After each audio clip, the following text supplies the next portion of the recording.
Solo adorarte a ti, Señor, por ese amor que tú mostraste. Fue en el Calvario que nos amaste y con tu sangre tú nos compraste. Con esa sangre nos redimiste, justificaste tú con el Padre, y por tu gracia nos hiciste salvos y vida eterna nos regalaste. Y ahora nos llamas por pura gracia a ser la esposa, la prometida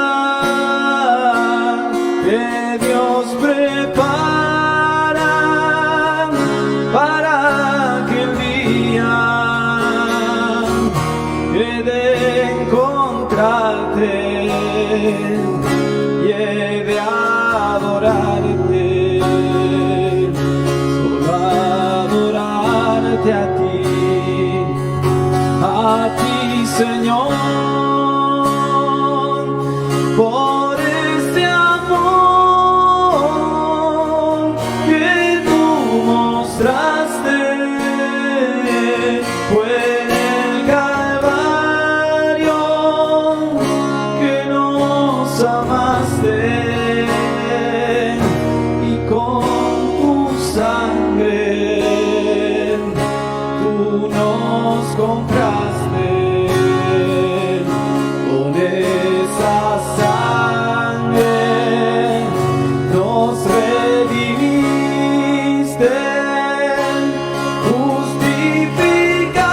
justificaste tú con el Padre,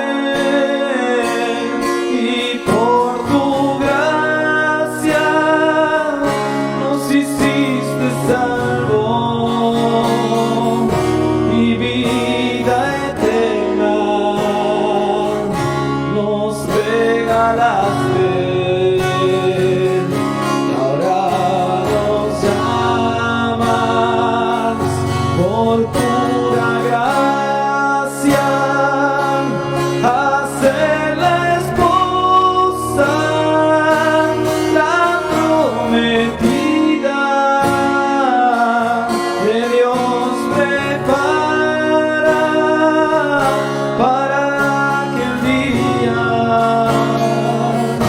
he de encontrarte y he de adorarte.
dolor, y no hay manera que me aparte de tu amor.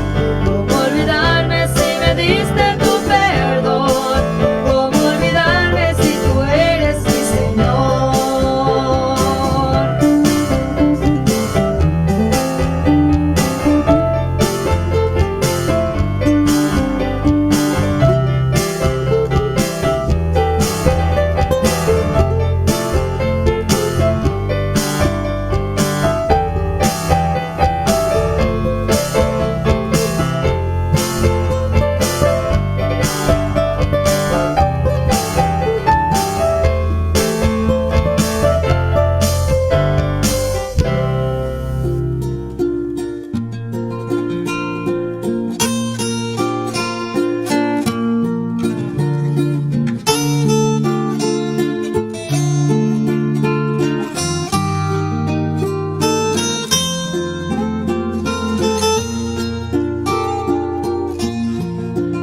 En la gracia aprendí. Que el Señor les bendiga, hermanos. En el nombre de nuestro Señor Jesucristo damos comienzo a nuestro programa. Vamos a escuchar una alabanza y luego vamos a compartir una porción de la Escritura. Crecerá en mi interior si descanso solo en él.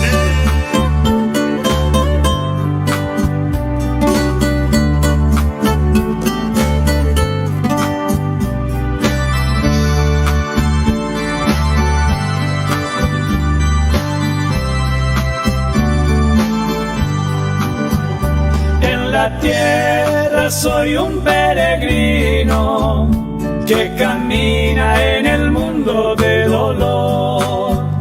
Alentado voy en mi camino, la esperanza de verme con Jesús. Le veré en un cercanos día, cuando deje el mundo de dolor. Cara a cara solo espero verle y vivir gozando de su amor.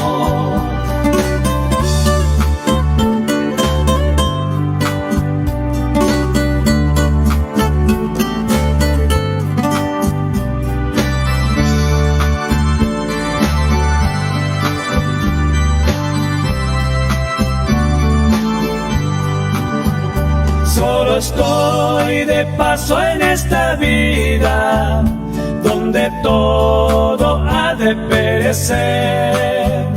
Busco aquella patria bendecida, que eterno con Dios habrá de ser. Te veré en un cercanos día, cuando deje el mundo de dolor. Cara a cara solo espero verle y vivir gozando de su amor.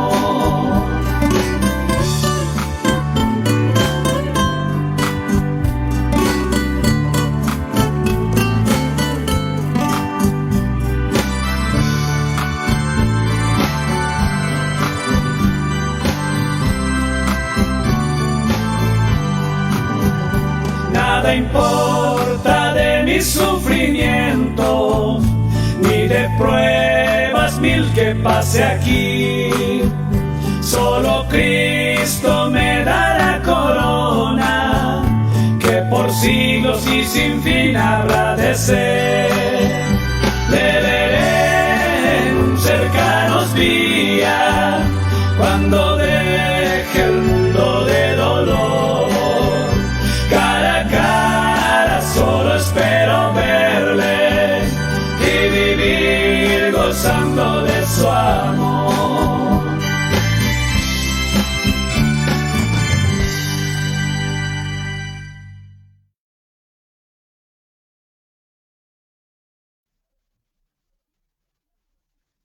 Hermanos, los saludamos con la gracia y la paz de nuestro Señor Jesucristo.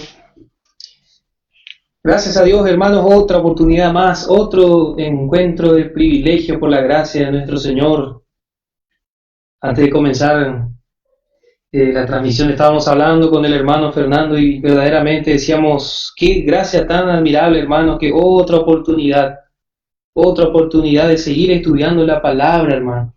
Y es esto lo que tenemos que saber apreciar, hermano, este tiempo que estamos teniendo de estudio de la palabra, hermano. Qué privilegio, qué hermoso, hermano, este tiempo que Dios nos está regalando, este tiempo de gracia. Tiempo de gracia donde estamos en el lugar de la corrección. Continuamos nuestro estudio de la carta a los Colosenses. Verso 2 dice: a los santos y hermanos fieles en Cristo que están en Colosas, que están en la corrección. Qué hermoso es ese lugar, hermanos, el lugar de la corrección. La corrección, la disciplina al momento no es causa de gozo, pero produce frutos apacibles de justicia, hermanos. Y cuando el creyente entiende que Dios busca frutos, se somete, hermanos, ¿sí?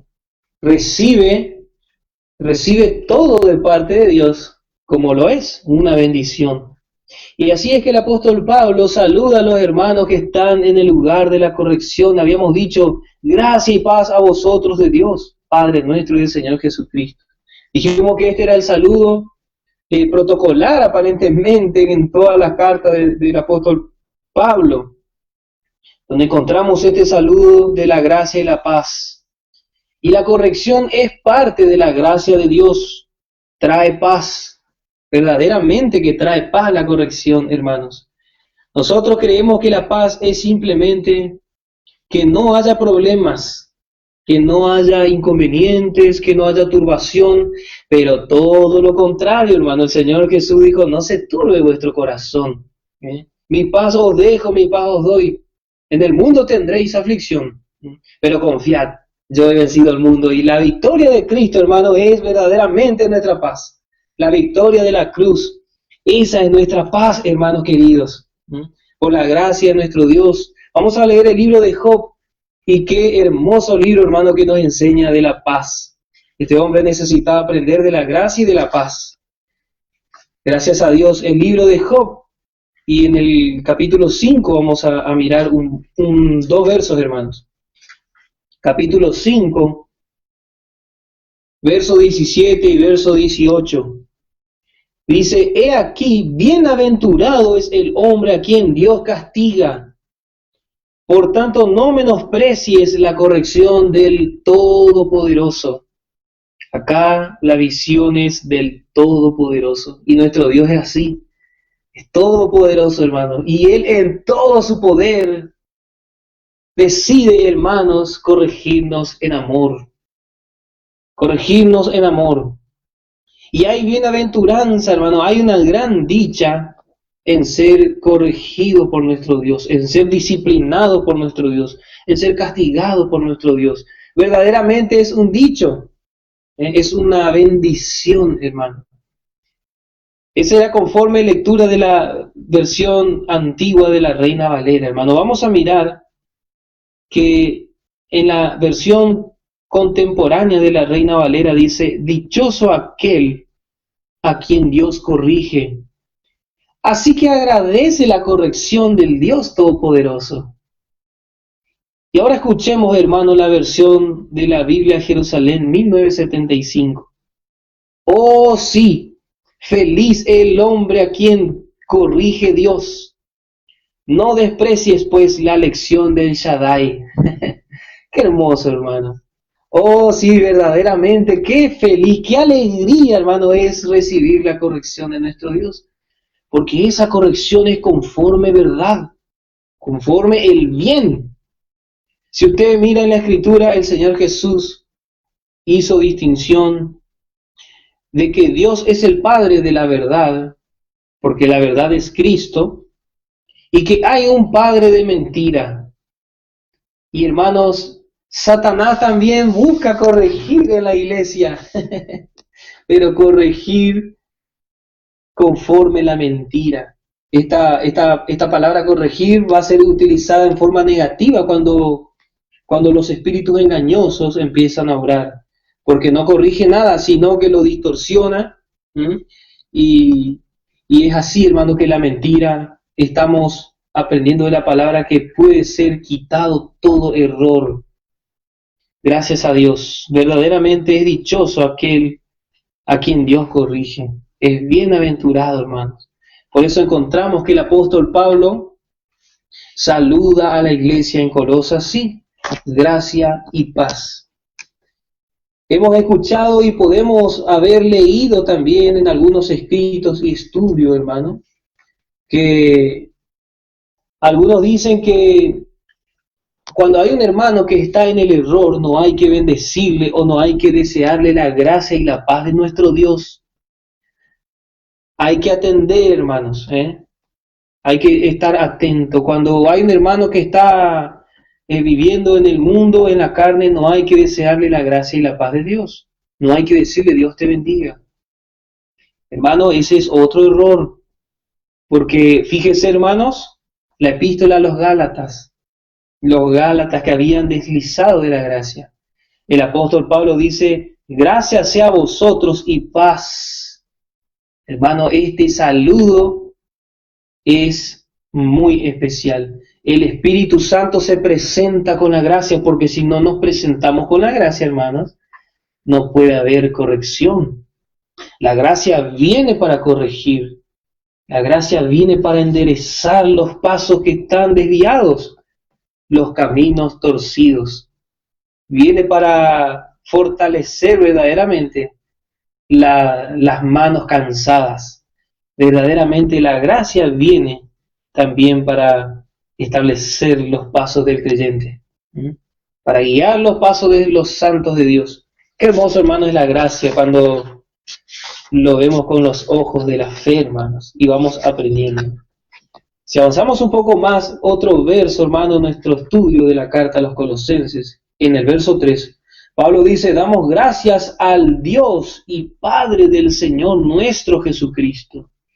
Usted va a notar que siempre el apóstol Pablo nos enseña la manera de orar, la manera de dirigirnos en la oración, en nuestros agradecimientos, en nuestras peticiones y rogativas a nuestro Dios. Nos dirigimos al Padre por medio del Señor Jesucristo. Nos dirigimos al Padre por medio del Señor Jesucristo. Y en esta ocasión, el apóstol Pablo junto a Timoteo dan gracias al Padre, siempre en oración, dice, por los hermanos que están en el lugar de la corrección. A veces, hermanos, decimos, este hermano está pasando aflicciones. Vamos a orar por él para que salga de esta leve tribulación. ¿Y qué hizo el apóstol Pablo por los hermanos que estaban en la corrección? Dio gracias. Dio gracias, hermanos, siempre orando por vosotros. Hermanos, vemos lo que produce la corrección en el verso 4, 5. Dice, habiendo oído vuestra fe en Cristo Jesús y el amor que tenéis a todos los santos, a causa de la esperanza que os está guardada en los cielos, de la cual habéis oído ya por la palabra verdadera del Evangelio. Y vamos a leer el verso 6 también para completar todo lo que vamos a estudiar hoy. Dice, el cual ha llegado hasta vosotros, como por todo el mundo, y fructifica y crece, como también en vosotros, desde el día que oísteis y conocisteis la gracia de Dios en verdad. Hermanos, no puede ocurrir esto si no oímos y conocemos la gracia de Dios en verdad.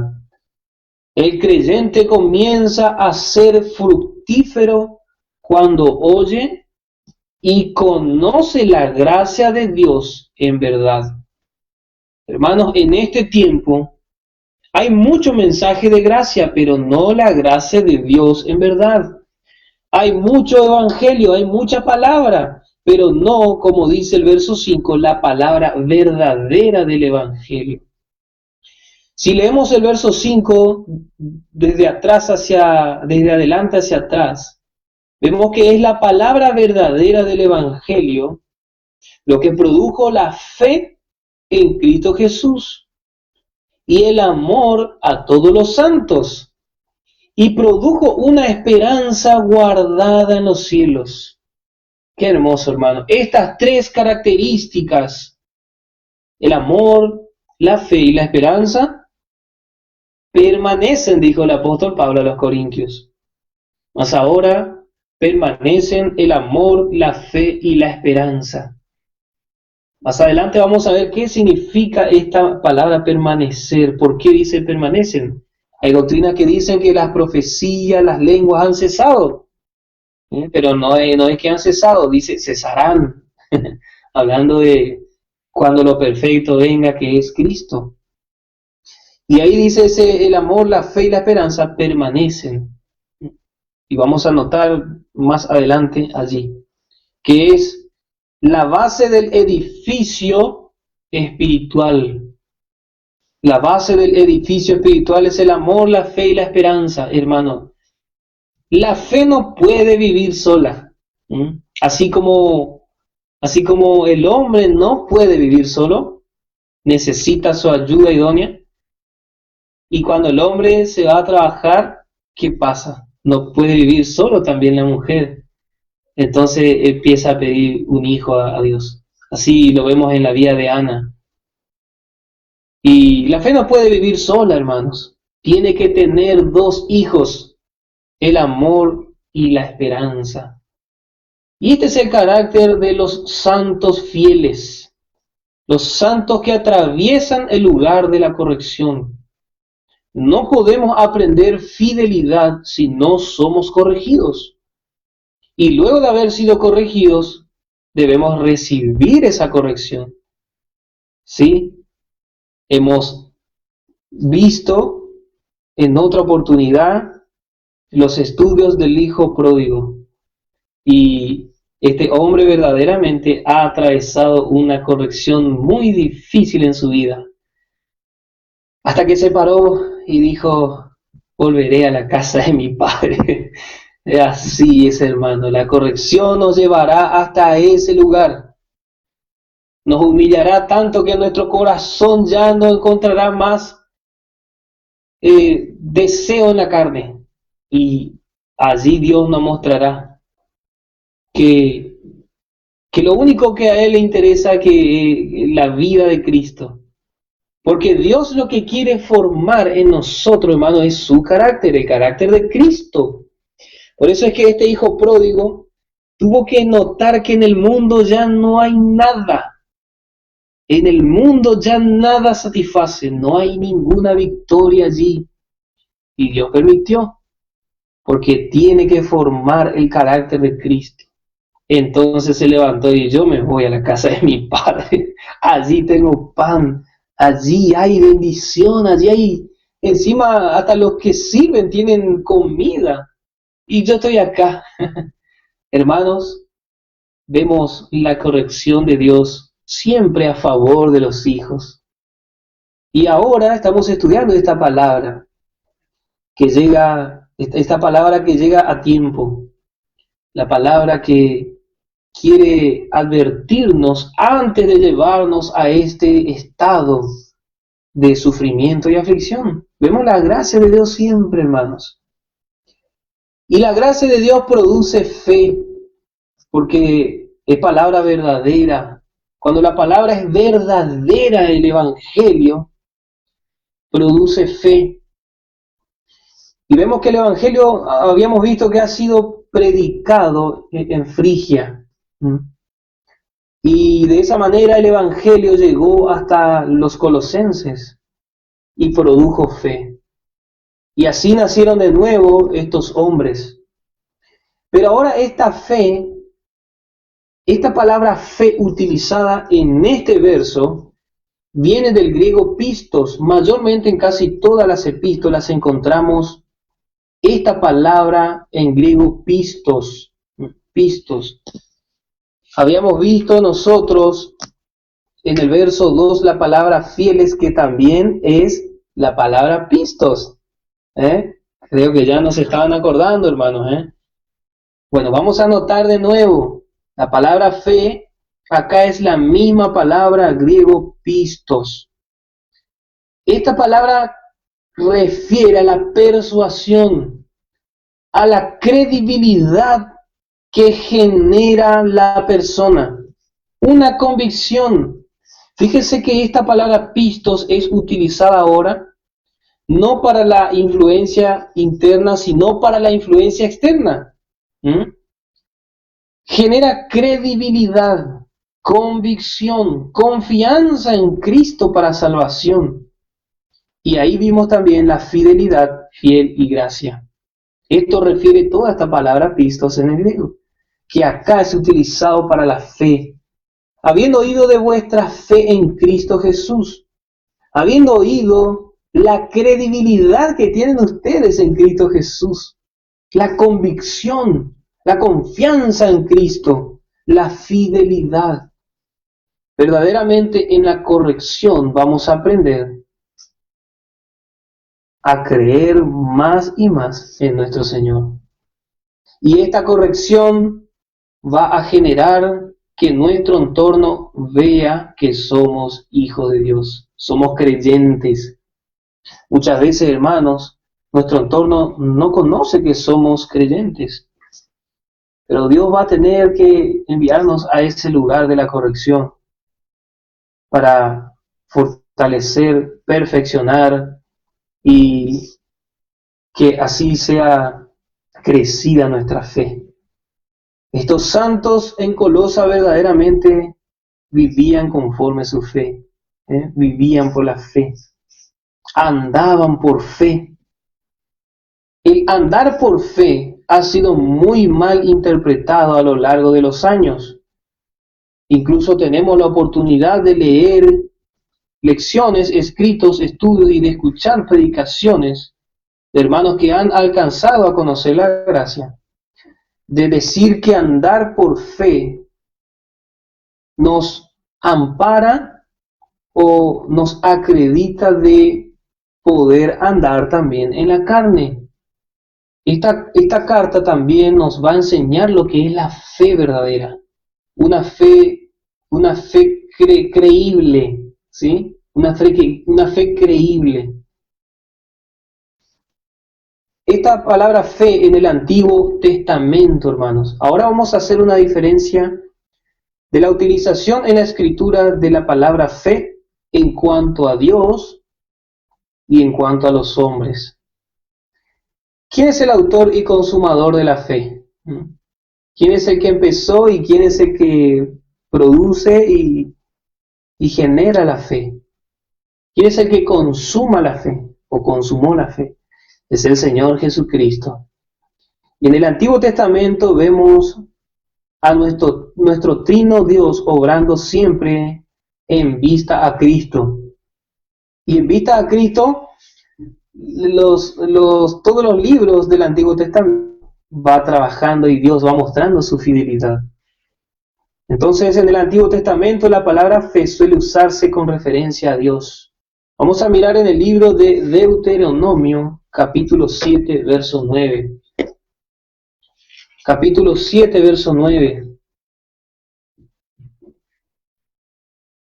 Y vamos a mirar, hermanos, la hermosa palabra y vamos a apropiarnos por la fe para nuestra vida, hermanos. Leamos estas hermosas palabras, hermanos, del Espíritu Santo. Conoce, pues, hermanos, usted y yo necesitamos conocer, necesitamos estar en comunión para poder contemplar y poder conocer esta experiencia. Dice, conoce pues que Jehová tu Dios es Dios, Dios fiel. Ahí encontramos la palabra fe, conforme a la fidelidad de Dios. es fiel, que guarda el pacto y la misericordia a los que le aman y guardan sus mandamientos hasta las 1000 generaciones. Esto no quiere decir de que Dios limitaba su fidelidad a 1000 generaciones, sino que en estos tiempos el número 1000 era considerado una gran cantidad, hermanos, como una cantidad innumerable, como que no se puede contar miles a veces. Si hay miles, era como un número de gran cantidad. Y eso es lo que refiere acá, que la fidelidad de Dios es innumerable, las 1000 generaciones. Yo creo que a veces en una familia a veces alcanzamos a contar hasta la 4ª generación nomás, porque ya después en la 5ª ya se empieza a perder toda la línea familiar, hermano. Y así, pero Dios conoce desde el principio al fin. Y necesitamos conocer que nuestro Dios es Dios y que es Dios fiel, que guarda el pacto y la misericordia, hermano. Ese es nuestro Dios. Vamos a mirar en Isaías 49, verso 7. Isaías 49, verso 7. Vamos a simplemente leer este verso, hermanos. Isaías 49, verso 7. Así ha dicho Jehová, Redentor de Israel, el Santo tuyo, al menospreciado de alma, al abominado de las gentes, al siervo de los tiranos. Verán reyes y levantaránse príncipes y adorarán por Jehová, porque fiel es el Santo de Israel, el cual te escogió. Acá encontramos la palabra fiel. La palabra fiel, que en el Antiguo Testamento era utilizado para mostrarnos la fidelidad de Dios en Cristo Jesús. En Cristo Jesús. Siempre encontramos este carácter de Dios que es fiel.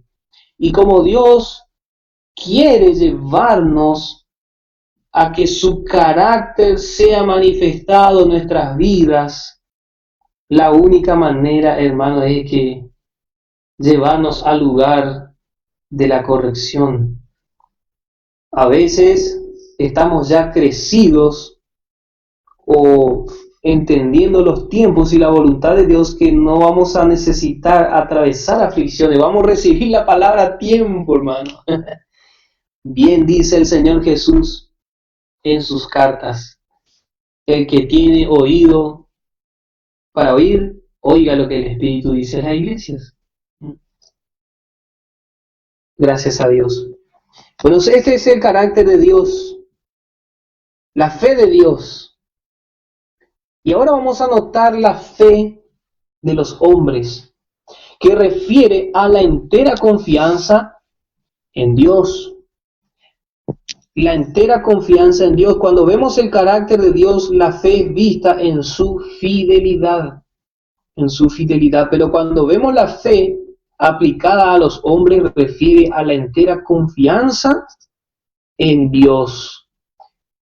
Tenemos un gran ejemplo en el padre de la fe, Abraham.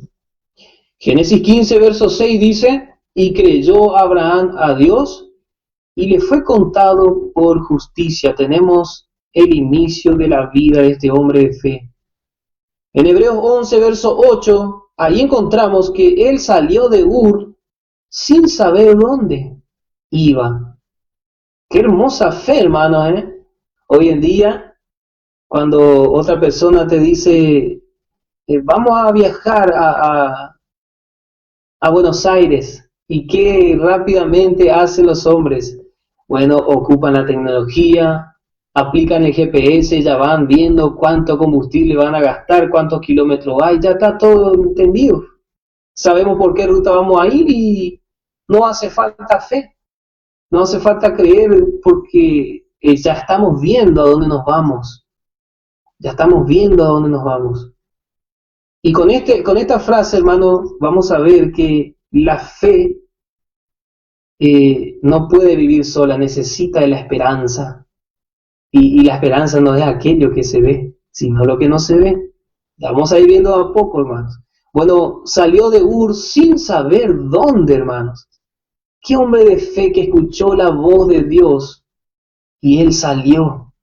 Hermanos, que podamos ser así, que estemos escuchando esta palabra y podamos responder, hermanos, con nuestros pasos, obedeciendo a Dios por la fe. Salir de Ur. Salgamos de Ur, hermanos. Pese a que podamos decir, no sé a dónde voy, pero yo voy a obedecer a mi Dios. Así hacía Pedro.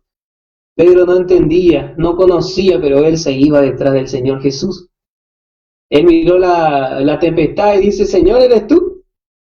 Sí, Pedro. ¿Eres tú, Señor? Manda que yo vaya a caminar sobre las aguas hacia ti. Y él fue, hermanos. Qué hermosa fe. Qué hermosa fe. Este Abraham creyó que sería padre pese a su edad avanzada. Casi a los 100 años, hermanos. Hoy los hombres ya pasan los 30 y ven su vida perdida, ven su vida fracasada. Dicen, ya he perdido toda oportunidad de formar una familia. Ya no puedo ser más padre. Y vemos a Abraham que estaba llegando al centenario y él creyó en Dios, hermanos. Dios le prometió, Dios le hizo una promesa. Y Dios es fiel a su palabra, hermanos. Nuestro Dios es tan difícil de poder comprender cuán grande es su pacto y su misericordia, hermanos.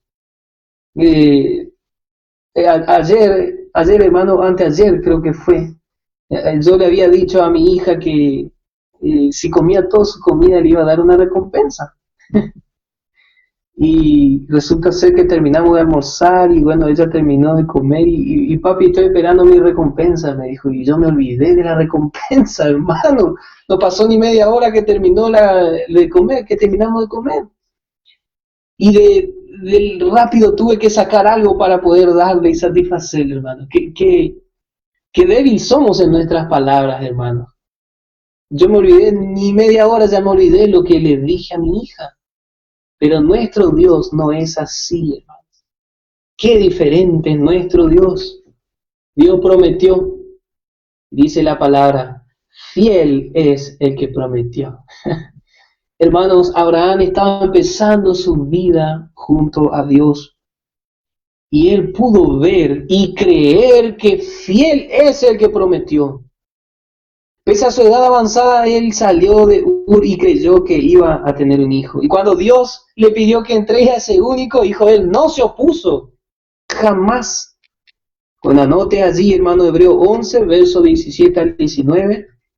Y Romanos 4, verso 16 al 18, donde podemos ver esto que estamos mencionando. Vemos que la fe verdadera que habla acá es la participación que tenemos en Cristo. La fe que habla de Pablo a los colosenses tiene que ver con la participación que tenemos en el Señor Jesucristo.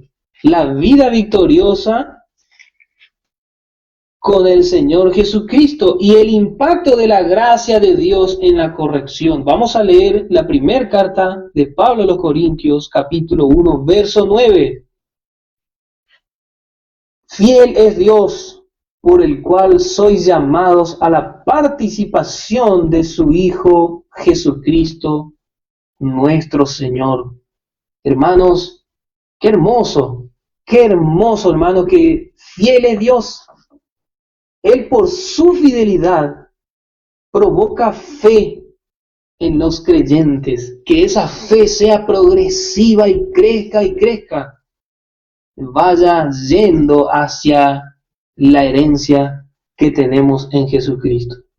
Y no solo eso, sino que nos llama en esta vida a participar de la victoria de Cristo en la cruz. Y no solo eso, sino también que un día en la manifestación gloriosa de Jesús podamos ser partícipes de su gloria. De su gloria. Qué hermoso, hermanos. Esta es la fe que Pablo está hablando de los colosenses. Los colosenses habían tenido una fe que generó que llegue hasta los oídos de Pablo. Si usted mira en el mapa, hermanos, ¿qué distancia había entre Colosa y Roma? Era el lugar más lejos. Roma era el lugar más lejos que encontramos, hermanos, respecto a todas las otras ciudades bíblicas donde Pablo estuvo predicando. Porque él empieza, allí desde Jerusalén, va a Antioquía y ahí empieza la propagación del Evangelio. Y hermanos, Colosenses estaba muy lejos de Roma, donde Pablo estaba prisionero. El viaje de Epafras para llegar junto al apóstol también tuvo su precio, hermano. Tantos kilómetros ha recorrido Epafras para poner en los oídos del apóstol el estado de los colosenses. El estado de los colosenses. Esta carta no habla mucho de la posición. No hay mucho problema en la posición que tenemos en Cristo en esta carta, sino el estado de los creyentes. Así que esta corrección tiene que ver con el estado, no con la posición, sino con el estado. En cuanto a la posición, ellos estaban bien firmes, fundados y firmes en la fe. Pero en cuanto al estado, había muchas cosas que corregir. Este es el carácter de los santos fieles, el carácter de la esposa de Cristo, hermano. La esposa de Cristo, la esposa del Cordero, será halagada por tener fe. La compañía de los santos fieles que van a resplandecer juntamente con Cristo, tiene que estar lleno de fe, lleno de fe. La fe, esta fe que hemos tratado, caracteriza a los santos que van a integrar la compañía de fieles con Cristo Jesús. Vemos ahora, para terminar la fe, esta palabra fiel guarda una unidad entre Cristo y su idónea. Fiel, con todo lo que hemos visto que significa, fiel viene de Cristo, y los santos de la compañía esposa han alcanzado la estatura de fidelidad con Cristo. Tenemos el amor, dice en el verso 4, y el amor que tenéis a todos los santos. Qué hermoso y qué alentador es la Escritura cuando leemos a todos los santos. Cuando Pablo habla de los santos y los hermanos fieles, quiere decir que esto era manifiesto tanto en los santos y en los fieles, que tenían un amor hacia todos, un amor hacia todos los santos, sea cual fuere la condición o el estado de un hermano. Y eso es lo que también caracteriza a la esposa del Cordero, a la compañía de los santos, esposa del Cordero, que aman a todos los santos sin importar ninguna condición ni estado. Esta palabra utilizada acá en este pasaje, amor, es la palabra en griego ágape. Es la palabra ágape. Encontramos dos palabras en el griego que es utilizada para traducir amor en la mayoría del Nuevo Testamento, porque también hay una tercera palabra que no vamos a tocar esa palabra. Bueno, tenemos el amor ágape y el amor fileo. El amor ágape refiere a un amor que genera un festín. Fíjese, hermano, es un amor que genera un festín. Este amor ágape es una benevolencia hecha por la buena voluntad. es una buena voluntad. Se refiere al amor entre los creyentes. Desde ahí, hermano, esta palabra toma la denominación o el nombre que se le daba a la cena entre los hermanos. La cena entre los hermanos era un ágape, Esa es la palabra ágape, porque era una cena de fraternidad entre los hermanos. Solamente, fíjense esto, hermano, esta palabra ágape no era utilizada cuando menciona sobre el amor de gente sin Cristo, ¿sí? De personas inconversas, esta palabra ágape no es mencionada, sino ágape es mencionada para denotar el amor entre hijos de Dios, porque el creyente no puede manifestar este amor. Es un amor de buena voluntad, es un amor que es capaz de entregar todo sin esperar nada a cambio. ¿Sí? Ese es el amor ágape. Este amor ágape nace de Dios. Dice en primera carta de Juan 4, verso 8. Primera carta de Juan, capítulo 4, verso 8. Dios es amor. Dios es amor. Fíjese que Dios en su atributo de amor tiene la capacidad de amar, porque Él es amor. Así como dice también la Escritura que Dios es justo, Él tiene la capacidad de impartir justicia. Como la naturaleza pecaminosa del hombre, el hombre no tiene amor, no tiene justicia, no puede impartir este amor. Necesita de Dios que le atribuya esa justicia, que le atribuya ese amor, que le atribuya esa gracia. Por eso Dios es la fuente de amor. Dios es amor. Y Dios, siendo amor, amó al mundo, como estuvimos escuchando anoche en el estudio de Juan. Dios es amor y de tal manera, por eso esa expresión de Juan, de tal manera amó Dios al mundo. Porque Él es amor y el amor nace de Él, no del hombre. El hombre natural no puede tener este amor desinteresado, sino que el hombre pecaminoso siempre busca su propio bienestar. Mas Dios buscó el bienestar de la humanidad y envió a su Hijo. Dios es amor. Y fíjese, tan grande es este amor ágape que nace de Dios, como encontramos en Romanos 5, verso 8. En Romanos 5, verso 8, hermano, encontramos la escritura que dice: mas Dios encarece su caridad para con nosotros, porque siendo aún pecadores, Cristo murió por nosotros. Las riquezas en Dios también tiene que ver con su amor ágape, este amor que genera un festín. Efesios 2, versos 4 al 5, hermano. Pero Dios, que es rico en misericordia, por su mucho ágape, ahí encontramos ágape, por su mucho ágape, por este amor que genera festín, con que nos halaga, nos celebra. Fíjese, hermano, ese es el amor de Dios.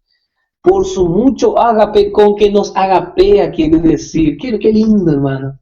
Dios hizo una fiesta al salvar al pecador. Por eso podemos entender, hermano, que hay fiesta en los cielos cuando un pecador se arrepiente y recibe al Hijo de Dios. Este es el amor ágape, hermano. Hay celebración. Ese es el amor de Dios. Aún estando nosotros muertos en pecado, nos dio vida juntamente con Cristo. Por gracia sois salvos. Este es el amor ágape, hermanos, que encontramos en 1 Corintios capítulo 13, verso 8.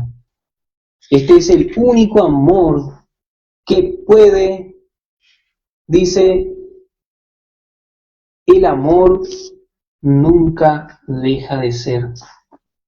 Nunca deja de ser. Ese es el amor. Este amor tiene su vida misma en Dios. Ese es el ágape, hermano. En Gálatas 5, encontramos este amor como parte del equipo del fruto del Espíritu. Si podemos buscar un medio rápido, hermano, vamos a mirar en Gálatas 5 y vamos a mirar en el verso 22. Mas el fruto del Espíritu es, y en su Biblia, ¿cuál es la primera manifestación de este fruto glorioso? El amor. Porque Dios es amor y lo primero que Dios hizo antes de la fundación del mundo es mirar con amor al hombre perdido y pecador. Por eso así, el Hijo de Dios recibe este fruto del Espíritu Santo. Este Espíritu en el creyente se manifiesta con amor y solamente el creyente puede amar de esta manera. Por eso este ágape es el amor entre creyentes.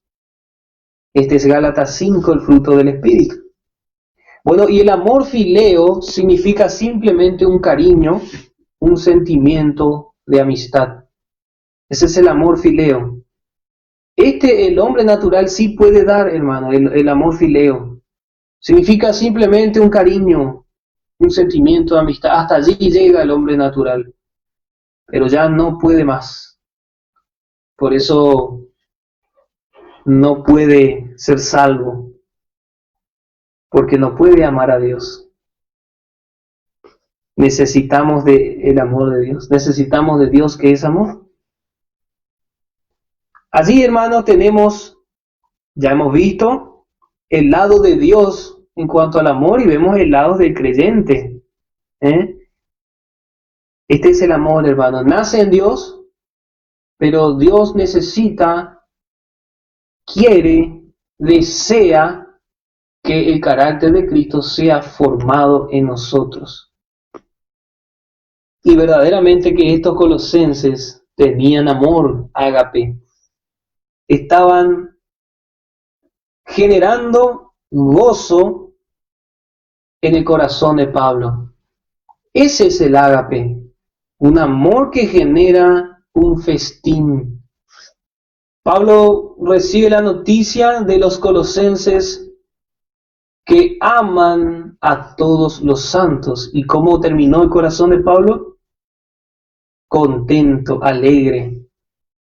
Así, hermano, por eso Pablo y Timoteo se rinden ante el trono de la gracia para agradecer. Padre, te doy gracias por estos hermanos en Colosa, en la corrección, porque estuvimos escuchando que ellos se aman unos a otros. Qué hermoso, hermano, cuando recibimos estas buenas nuevas, esta hermosa noticia. Esto es parte del Evangelio, hermano. Esta vida entre los creyentes es parte del Evangelio, no es una teoría, es parte de la vida de fe, el amor verdadero que se puede brindar entre los creyentes como un fruto del Espíritu. Dios tiene que obrar con gracia en cada uno de nosotros. Y si tiene que usar de su corrección, lo hará. Y por último encontramos que la fe en Cristo Jesús y el amor a todos los santos fue por la palabra verdadera del Evangelio. Pero, ¿qué fue lo que presentó esta verdad en los santos en Colosas? Bueno, produjeron un segundo hijo. La esperanza. La esperanza.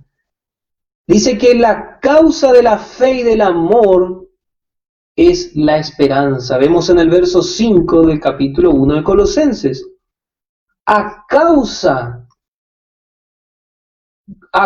de la esperanza que os está guardada en los cielos, de la cual habéis oído ya por la palabra verdadera del Evangelio. Verdaderamente, hermanos, es así el carácter de los fieles, de la compañía esposa. La esperanza significa esperar con anhelo, con placer o confianza. Y este punto necesitamos aclarar bien, hermanos, porque nosotros que venimos de Ur de los Caldeos, necesitamos conocer a nuestro Dios Todopoderoso. Nosotros que venimos del mundo idólatra y con sus pensamientos y filosofías y huecas sutilezas, necesitamos conocer bien la palabra. ¿Qué es la esperanza conforme a la doctrina del verdadero evangelio de la gracia de Dios? En verdad. Bueno, como concepto nomás del significado de esta palabra es una espera con anhelo, con placer o con confianza. Vamos a mirar un poco en Romanos capítulo 4, verso 18. Romanos capítulo 4, verso 18. Vamos a ver si alcanzamos rápidamente a mirar algunas cuestiones, hermanos. Ya les aviso, hoy nos vamos a extender un poquito más, hermanos, con la ayuda y la gracia de nuestro Dios. Vamos a terminar este asunto. Romanos 4, verso 18. Dice, Él creyó, ahí tenemos la fe, en esperanza, pero esperanza contra esperanza, para venir a ser padre de muchas gentes conforme a lo que le había sido dicho, así será tu simiente. Hermano, qué vida de fe tuvo este hombre Abraham. Cuando yo leo esperanza contra esperanza, hermano, vemos una lucha, vemos un enfrentamiento sano y de luz, porque se enfrenta la esperanza contra la esperanza. ¿Y a quién va a ganar, hermano? La esperanza gana siempre, hermano. Eso es lo que había en el corazón. Esa era la fe de Abraham. La fe de Abraham fue tan grande que era esperanza y esperanza y esperanza. Era un anhelo, un placer, una confianza muy grande, hermano. Podemos decir también en otra versión, dice esperanza sobre esperanza, ¿sí? Esperanza sobre esperanza, como pasos que iba dando Abraham. Hacía un paso y otro paso y todo era una espera con anhelo, una espera con placer. Para venir a ser padre de muchas gentes. Qué hermoso, hermanos. Esto llevó a Abraham a vivir en victoria. Tenemos el mensaje que Dios dio a Abraham. Dios le mostró el fin, el resultado. Dios le mostró el fin. Así haré de tu simiente, así será. Ya le mostró el fin, le mostró el resultado. Y hermano, ¿usted sabía que usted y yo ya recibimos el resultado? En la palabra, ya está el resultado, hermano. Vaya en la escritura en el capítulo 8 de Romanos, verso 24 y verso 25. Hermosa la palabra, hermanos. ¿Cuánto aprendemos, hermano, de la palabra? Dice, porque en esperanza somos salvos. Usted y yo somos salvos con una espera, con un gran anhelo. Y ahí encontramos lo que hemos dicho antes. Más la esperanza que se ve no es esperanza. Porque lo que alguno ve, ¿a qué esperarlo? Qué dicha y qué bienaventuranza puso Dios para los creyentes por los ojos de la fe, porque esperan algo que no ven.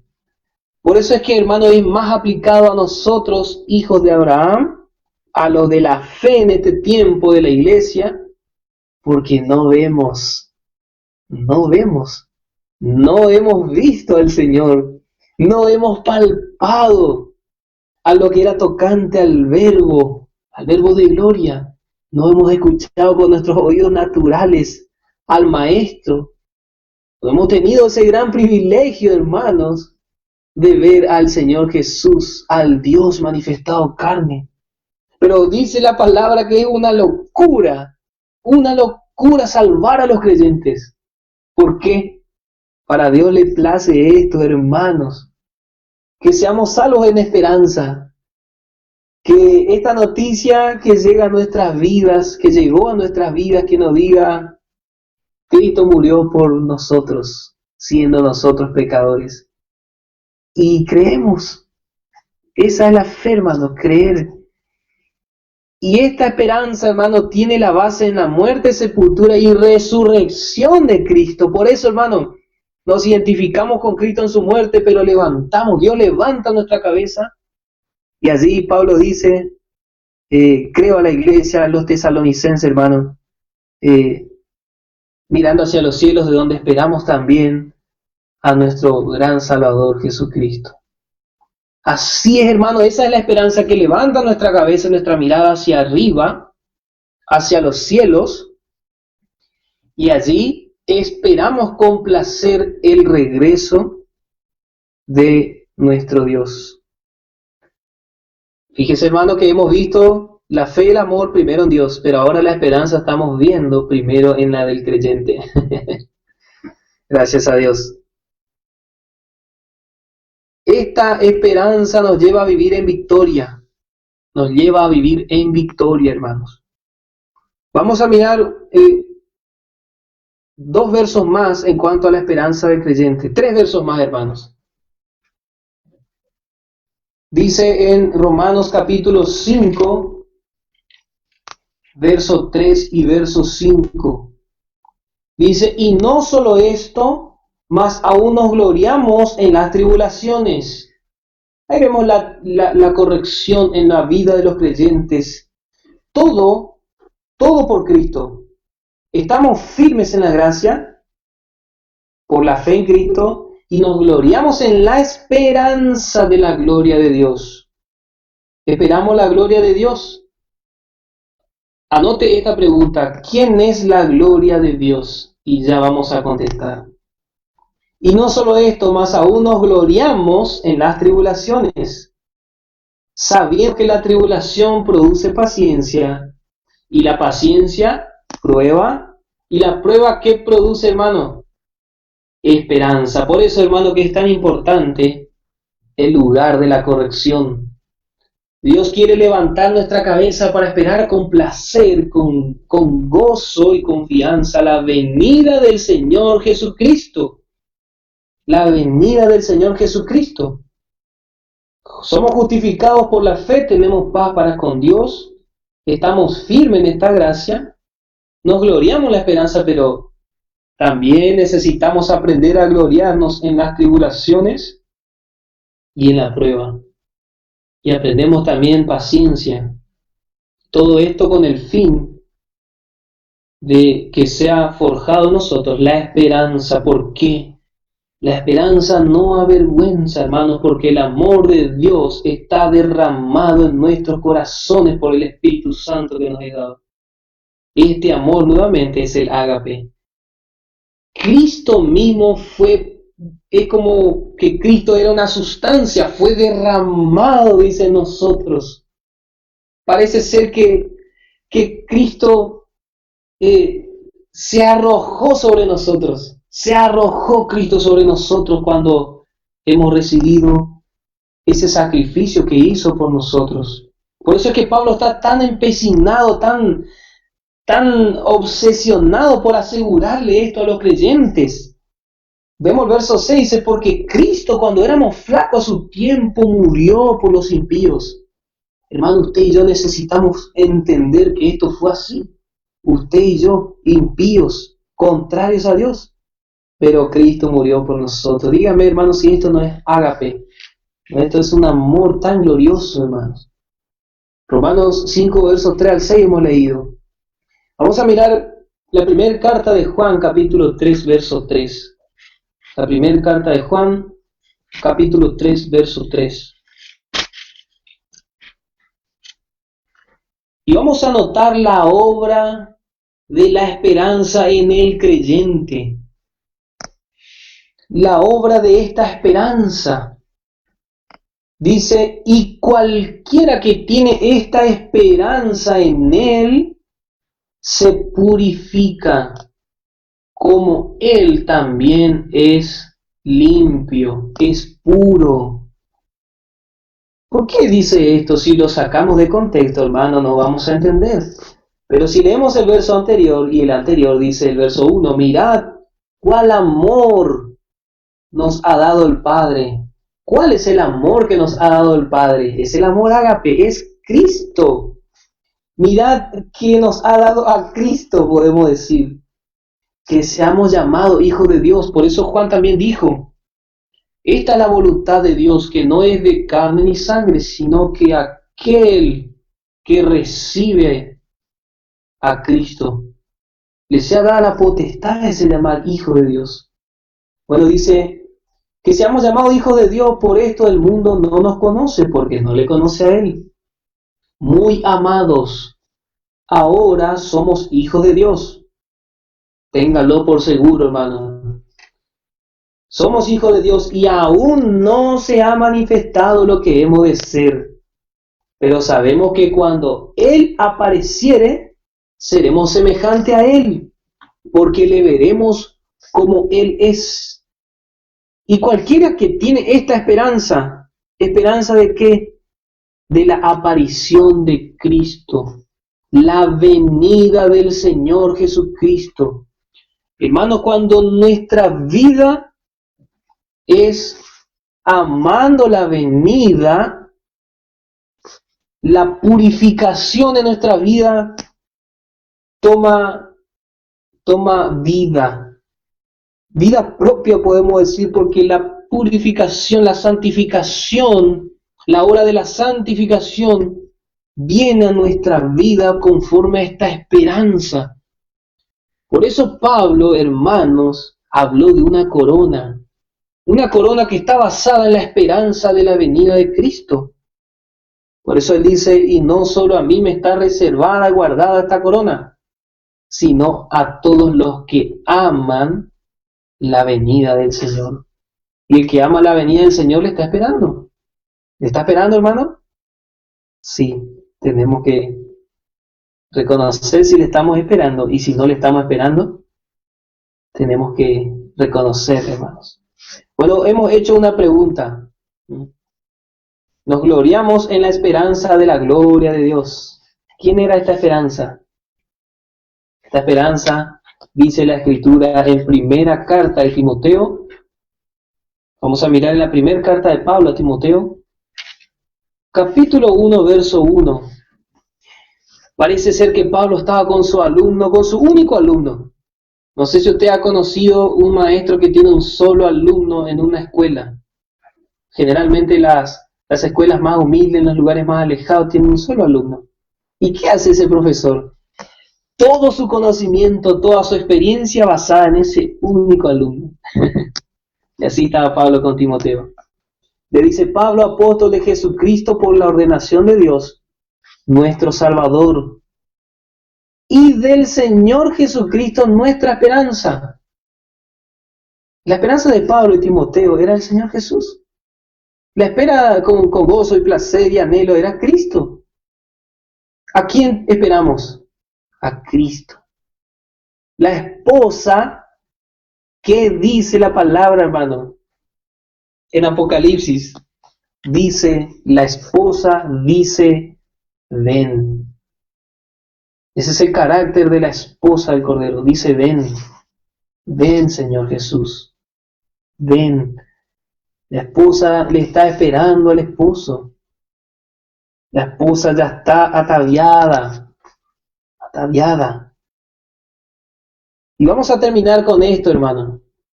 Éxodo capítulo 3, verso 8. Éxodo capítulo 3, verso 8. Qué hermoso el libro de Éxodo. El libro de Éxodo muestra la salida y muestra el camino hacia la promesa, la tierra prometida.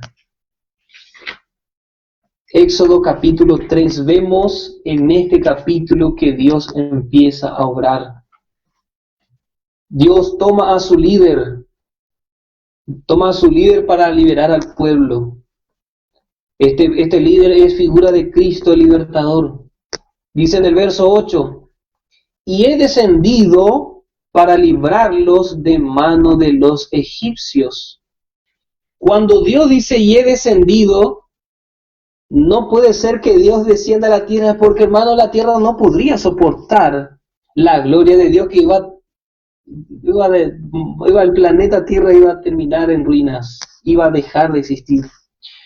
De manera que Dios tenía que manifestarse en carne. Dios tomó a Moisés. Dios tomó a Moisés para hacer la obra. Por eso vemos la figura de la persona de Jesús. Dios tuvo que tomar una forma de hombre manifestado en carne. Qué hermosa figura, hermano, ¿eh? Por eso dice, y he descendido para librarlos de la mano de los egipcios y sacarlos de aquella tierra, de la de los egipcios, a una tierra buena y ancha, a tierra que fluye leche y miel, a los lugares del cananeo, del eteo, del amorreo, del fereceo, del heveo y del jebuseo. Hermano, las naciones más poderosas, mucho más poderosas que una nación que ni siquiera había nacido. Fíjese, la nación de Israel todavía no nació y Dios ya le estaba diciendo que todas estas naciones iban a ser sometidas a Israel. Esto verdaderamente fue una promesa hecha por Dios y que Él cumplió. Pero acá tenemos el mensaje de la salvación y ya Dios le cuenta el final. Dios ya le cuenta el final. Nosotros podemos leer el libro de Éxodo, Número, Levítico, Deuteronomio y recién en el libro de Josué nos vamos a encontrar con el final. ¿Sí? Pero en este verso ya encontramos el final, hermanos. Israel venciendo a todos los enemigos porque Dios lo dijo así. Porque Dios prometió. Lo que debía hacer Israel es vivir conforme esa promesa y esperar con placer, con gozo y confianza. Vivir conforme a esta esperanza. Nosotros como hijos de Dios debemos vivir con la esperanza de la venida de Cristo. Eso es lo que genera andar de victoria en victoria. Y el verso 17 dice, y he dicho, nuevamente Dios vuelve a repetir, he dicho, yo os sacaré de la aflicción de Egipto a la tierra del cananeo, y del eteo, del amorreo, del fereceo y del heveo, y del jebuseo, a una tierra que fluye leche y miel. Hermanos, si Dios prometió, así será. Si Dios prometió, hermanos, esta gloria es la esperanza. Vamos a continuar en el próximo encuentro, hermanos. Hay mucho para hablar de la esperanza. Vamos a dejar la parte del Dios de toda esperanza y cómo Él quiere obrar y qué es lo que espera en la vida del creyente conforme la vida de Cristo que está en nosotros. Una esperanza, ¿sí? Que el Señor bendiga. Hasta acá terminamos, hermanos. Y que el Señor bendiga ricamente y la gracia y la paz sea con cada uno. Vamos a terminar escuchando una alabanza, ¿sí? Gracias a Dios. Que el Señor bendiga.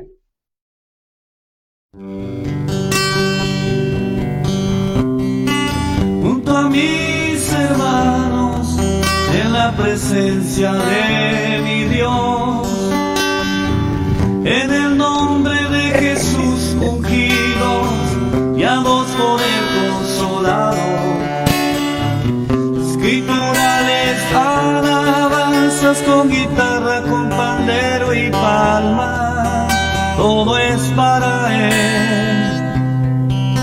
Él es el centro de adoración.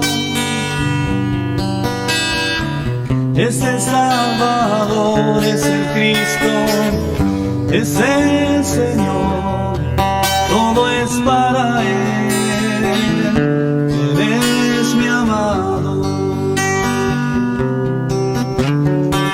Junto a mis hermanos, en la presencia de mi Dios, en el nombre de Jesús ungido, guiados por el Consolador, escriturales alabanzas con guitarra, con pandero y palmas, todo es para Él. Él es el centro de adoración. Es el Salvador, es el Cristo, es el Señor, todo es para Él.